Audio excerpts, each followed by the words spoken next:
तो गाइस आज की वीडियो में आपको केएफसी के बारे में तफसील दी जाएगी। आप देखें और आपको वीडियो अच्छी लगे तो लाइक सब्सक्राइब शेयर करके बोलें। अल्लाह आगे देखें।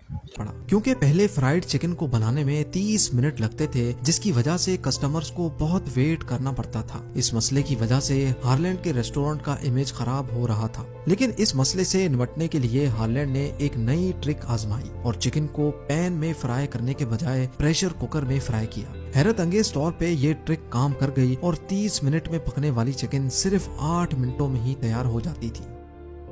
हार्लैंड अपने रेस्टोरेंट से खासा खुश था और दिन ब दिन अपनी फ्राइड चिकन की रेसिपी को इम्प्रूव करता रहा। लेकिन अचानक एक और मसले ने जन्म लिया। 1939 में वर्ल्ड वॉर 2 शुरू हो गई और एक बार फिर से अमेरिका इकोनॉमिक क्राइसिस में लिपट गया। इस क्राइसिस की वजह से हार्लैंड के रेस्टोरेंट पर कस्टमर्स का रश बहुत कम हो गया था और देखते ही देखते लोगों ने घरों से बाहर निकलना ही छोड़ दिया।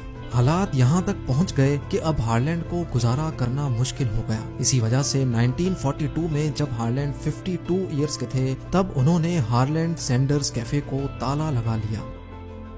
1945 में जब वर्ल्ड वॉर 2 खत्म हुई तो हार्लैंड ने एक बार फिर से रेस्टोरेंट खोलने का इरादा किया, क्योंकि अब वो इतना काम अकेले नहीं कर सकते थे और ना ही उनके पास रेस्टोरेंट खोलने के पैसे थे। इसी वजह से हार्लैंड ने अपने दोस्त के साथ मिलकर केंटकी के शहर जॉर्ज टाउन के हाईवे पर एक बार फिर से रेस्टोरेंट खोला। हार्लैंड ने इस रेस्टोरेंट से इतनी ज्यादा तरक्की कर ली कि 1949 में केंटकी के गवर्नर ने उनको कर्नल के एजाज से नवाजा और यही वो दिन था जिसके बाद हार्लैंड को कर्नल हार्लैंड सैंडर्स कहा जाने लगा। जिस दोस्त के साथ मिलकर उन्होंने ये रेस्टोरेंट खोला था, उसके साथ बात नहीं बनी तो कर्नल हार्लैंड ने उसको पैसे देकर पूरा रेस्टोरेंट अपने नाम कर लिया।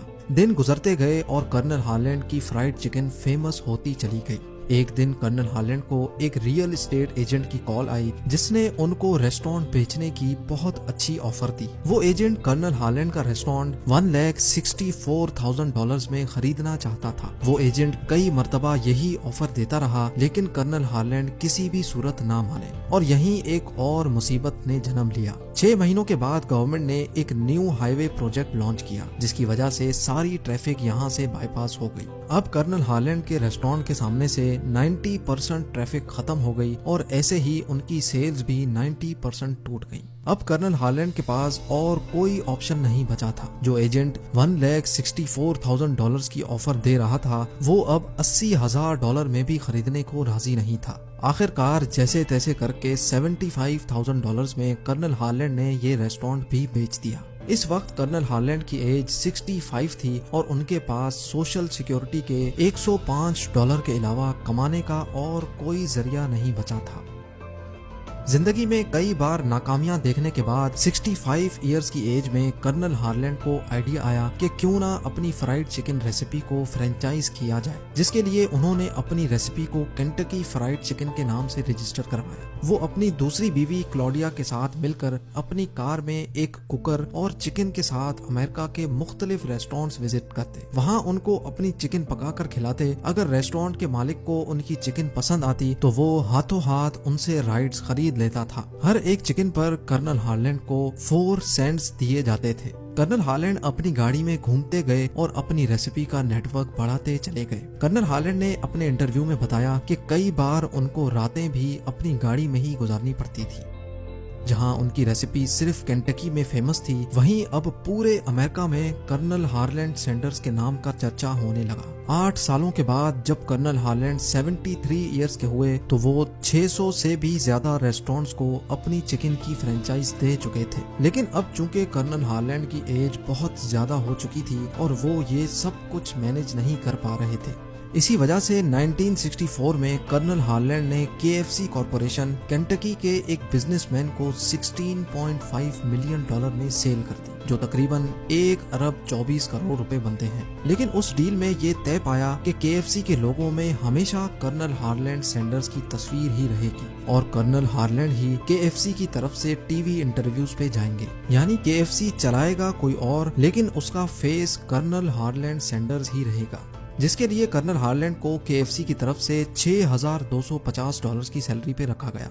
नाजरीन, आपको ये भी बताते चलें कि जिस कंपनी ने KFC को कर्नल हार्लैंड से खरीदा था, बाद में उन्होंने रेसिपी को चेंज भी किया, जिस पर कर्नल हार्लैंड ने कंपनी को कोर्ट में सू कर दिया था। कर्नल हार्लैंड का मानना था कि जो रेसिपी मैंने बनाई ही नहीं है, उस पर मेरी फोटो लगाकर क्यों बेचा जा रहा है। इसी मसले को लेकर कर्नल हार्लैंड ने गुस्से में आकर अपनी बीवी क्लॉडिया सैंडर्स के नाम से शेल्बीविल में एक रेस्टोरेंट खोला, जहां पर ओरिजिनल KFC चिकन का मेन्यू रखा गया। लेकिन ये बात उनकी अपनी ही बनाई हुई कंपनी KFC कॉरपोरेशन को बिल्कुल भी अच्छी नहीं लगी और उन्होंने कर्नल हार्लैंड सैंडर्स को कोर्ट में सू कर दिया। कोर्ट के फैसले में कहा गया कि कर्नल हार्लैंड इस रेस्टोरेंट को नहीं चला सकते, इसी वजह से उनको क्लॉडिया सैंडर्स कैफे बेचना पड़ गया। लेकिन आज भी वो restaurant Claudia Sanders dinner house के नाम से मौजूद है और ये दुनिया का वाहिद नॉन KFC रेस्टोरेंट है जहां पर KFC की ऑथराइज्ड फ्राइड चिकन सेल होती है। 90 इयर्स की एज में कर्नल हार्लैंड सैंडर्स की मुश्किल तरीन जिंदगी पर फुल स्टॉप लग गया।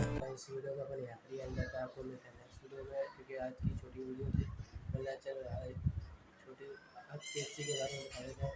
आपको मिलते हैं नेक्स्ट वीडियो में। आपको वीडियो पसंद आई तो लाइक सब्सक्राइब शेयर करना। अल्लाह हाफिज़।